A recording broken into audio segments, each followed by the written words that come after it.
Hailey Reese, and for those of you looking to get into the spooky Halloween season, today's video is sure to not disappoint. I woke up today, you guys, and I am catching the dreaded cold that has been passed around throughout my entire family. So I really want to apologize if I sound like congested or nasaled or sick. It's because I am. But that is not going to stop us on these 31 days of Halloween, and that is not going to postpone today's crazy story. Before I get into today's video though, I would just very briefly and quickly like to say, if you are new to my channel, hi, my name is Hailey and I am posting every day for the month of October, although we are in like our last week now and that really sucks. But if you do enjoy my videos and you want to continue to watch them, please go ahead, click that subscribe button and join the Reese's Pieces. So not too long ago, I came on here and I shared a subscriber's story with you guys. I kind of like took what she had sent in the email and I told you guys exactly what had happened to one of our fellow Reese's Pieces. Ever since that video, I have been flooded with emails, with tweets, with Instagram messages and DMs, and just like overall flooded with your guys' stories and experiences. I genuinely try my absolute hardest to reply to as many of you as I can and to try to help you guys when you're in any sort of paranormal situation. But every once in a while, I come across a story that I feel like, as much as I can give my advice, it's something that I really want to share with you guys. I received an email from one of our fellow Reese's Pieces basically pleading for help. And upon talking with her and trying to help her in any way I could, I asked if I could come on here, share her story, and hopefully you guys have some points of view or some things to say too. So if you guys want to hear about a doll that one of our Reese's Pieces feels may be trying to harm her, all you gotta do is just keep on watching today's video. Now, a very quick 2-second disclaimer I just want to throw in here is that make sure to watch this video to the end, because the conclusion of the email that she initially sent me and where she is currently at with this doll is probably the most chilling of the whole entire story. So if you really want to get that Halloween spook, or you really want to hear about what someone is experiencing with a freaky doll, make sure to watch today's video to the end. It's currently raining, you guys. It just started to pour rain, so over here I am like all spooky. But alright, let's get into this. Sit back, relax, maybe turn a light on, and where do I begin? So I received an email that was titled, "Hailey, please read, my doll is trying to kill me." And I was like, what the heck? So I clicked the email automatically. So the email was sent by a girl named Natalia, and she actually lives in Texas.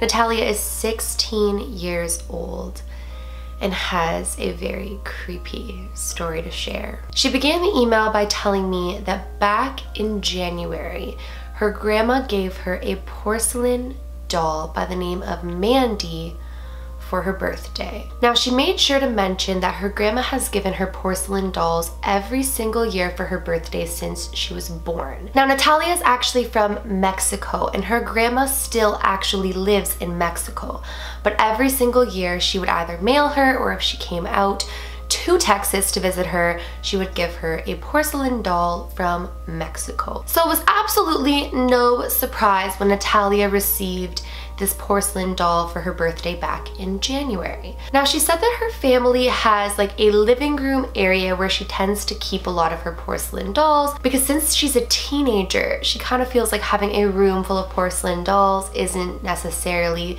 the best friendship maker when you're having sleepovers or things like that. So a lot of her porcelain dolls were actually kept down in this family living room. But this year, this past January, her grandma hadn't just mailed the porcelain doll. Her grandma actually had came to visit her and she had brought her the porcelain doll from Mexico.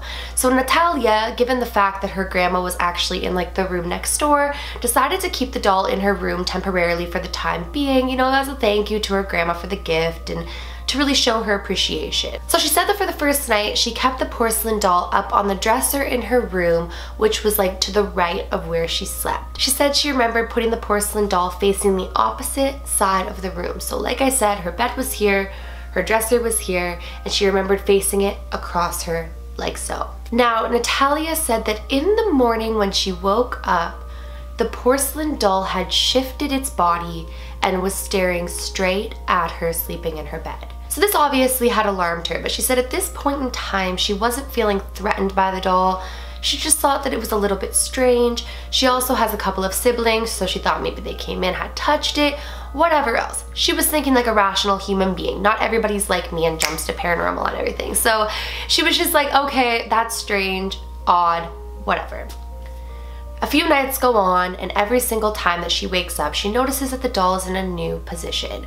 So this kind of threw her for a loop. She's still thinking like this is strange, but she's not thinking that the doll is necessarily possessed. So about a week and a bit later, her grandma goes back to Mexico, everything goes back to normal in the house, and Natalia moves the doll from within her room down into that family like recreational room to be amongst all of the other porcelain dolls and antiques her family has in there. She said a few nights go on, weeks go on, nothing strange is really happening until one night she awakes to what sounds like a scratching noise in her room. She said that the best way that she could describe it would be as though you were touching a wood door and running your nail up and down it, up and down it. So she woke up, she heard this noise, and as soon as she sat up to look around the room, the noise completely stopped. She's like, that's really strange. So she went back to sleep. About a few hours later, she said it was around 3 a.m. Aren't all of our crazy stories around 3 a.m.? I'm starting to notice like a link here. She said it was around 3 a.m. and she hears like a click, click, click tapping. She said it sounds almost like not a nail tapping on glass, but like glass tapping on wood. So she sits back up again, she looks around, she notices that there's nothing, the sound completely stopped yet again once she sat up. And the only reason she recognized that it was 3 a.m., which she made sure to mention in the email, was because at this point she'd been woken up twice and she's like, what the heck? So she started to like play on her phone. In the morning, Natalia awakes to the doll on the pillow next to her. So she freaks out. She's asking everybody in the house, did you guys put the doll from downstairs up here? Did you guys take the doll from downstairs up here? Everyone's looking at her like, Natalia, why would we take a porcelain doll from downstairs in that room and bring it into your room? I believe the exact line she says in the email at this point was, everybody thought I was actually crazy, and I thought I was actually crazy too. So she takes the doll, she rushes it downstairs, and she puts it back into that room, and she's like looking around and she's completely in shock, fear, everything at how this doll got upstairs. Now she says for the next few months up until August of this year, every once in a while she would hear those noises in the night, would wake up, nothing would be there, the sound would stop, and she would wake up in the morning with the doll in bed with her. Could you imagine waking up to a porcelain doll just sitting on your pillow next to you? Like, I really sympathize with her for that, because if this is a true story, which she sounds completely distraught in the email, you guys, so I genuinely believe her, that is traumatizing. So anyways, she says that around August is when things started to take a turn downhill. She said it was about mid-August and the same thing happens, except when she wakes up, it's 3 a.m., the porcelain doll is next to her, and its face has completely changed from a straight porcelain doll face to a evil, malicious, and sinister face. So she starts screaming. First and foremost, porcelain dolls are glass. They are painted on glass faces. They cannot change.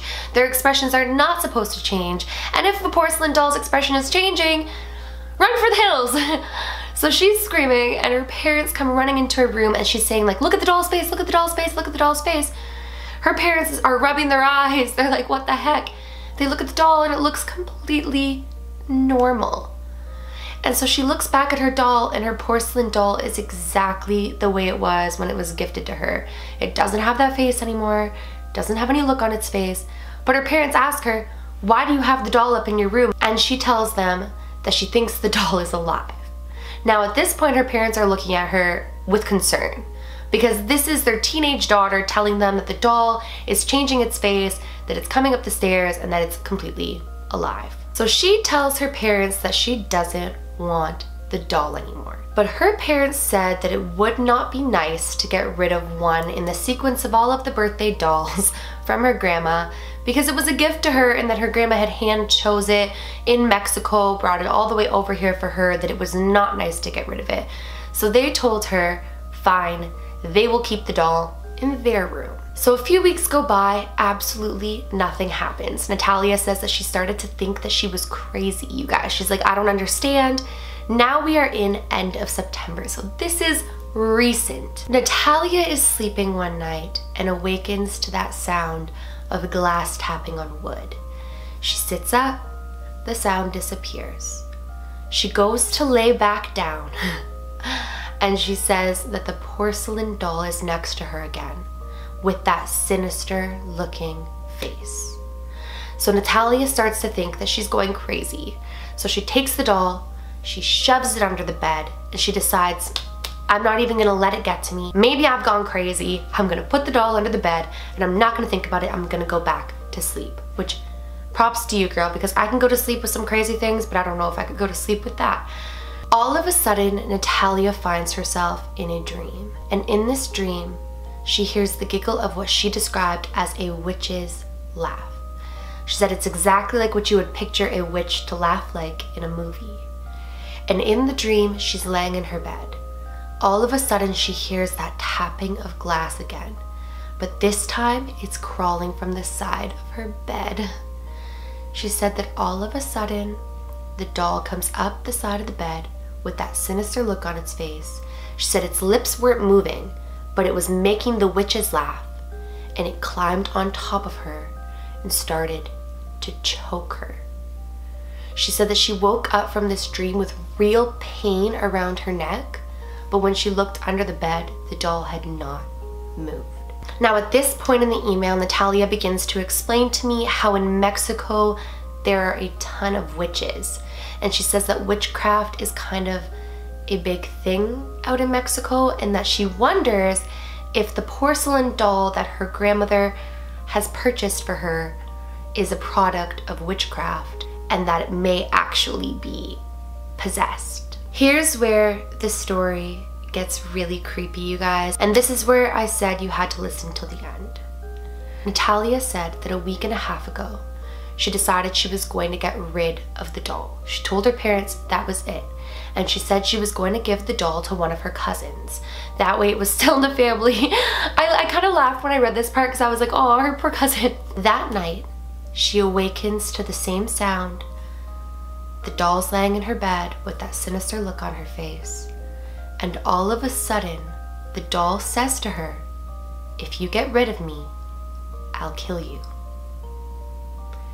And Natalia started screaming for her parents. They came running in and they looked at her like she was insane because the doll's face was completely the same as it was when it was purchased. So at the end of this email, Natalia basically begs me for help. She's like, I don't know what to do about this doll. I don't know what the heck I'm gonna do with it. I'm terrified, I'm scared to sleep. Everybody thinks I'm crazy. She's like, I'm starting to think I'm crazy. She's like, Hailey, you are the only person that I could think of that could help me. This has to be one of the craziest things I've ever heard. Not in the sense of her being crazy, but in the sense of like, if this is a true story, that's traumatizing, and that sounds like something out of like a Chucky movie, and it really terrifies me for her if this is really happening. Like I always say with stories like this, you guys, it is not my own. It has been sent in to me. It seems genuine by the way that she is like so afraid, and I feel for her, but we have to take it for what it is. Somebody could be messing with us. Somebody could be making this up. But like I always say, I don't believe that my Reese's Pieces would lie to me, but this just sounds unbelievable. What on earth do you guys think is going on? Do you think Natalia is telling the truth? Do you think it has to do with some sort of witchcraft put on this porcelain doll? What do you guys think she should do with it? I told her I was going to come on here. I told her that I was going to ask you guys if any of you guys have any idea of what could be going on here. And I don't know what to make of it. I mean, it sounds unbelievable. But hey, like half of my stories sound unbelievable too, so who am I to judge? I am going to be reading through all of your guys' comments on what you think of today's story, whether or not you think it's real, whether or not you think that there's something she can do, or something of that sort, because this has been on my mind since I received the email, and if it is a true story, I'm afraid for her. So definitely talk it out amongst each other, but please be kind in doing so. And on that note, if you guys enjoyed today's video, but you are not yet subscribed, please go ahead, click that subscribe button. I post a ton of videos. I really don't want you to miss when I upload, and please give this video a big thumbs up. It makes my heart super happy when you guys do that, so please do that.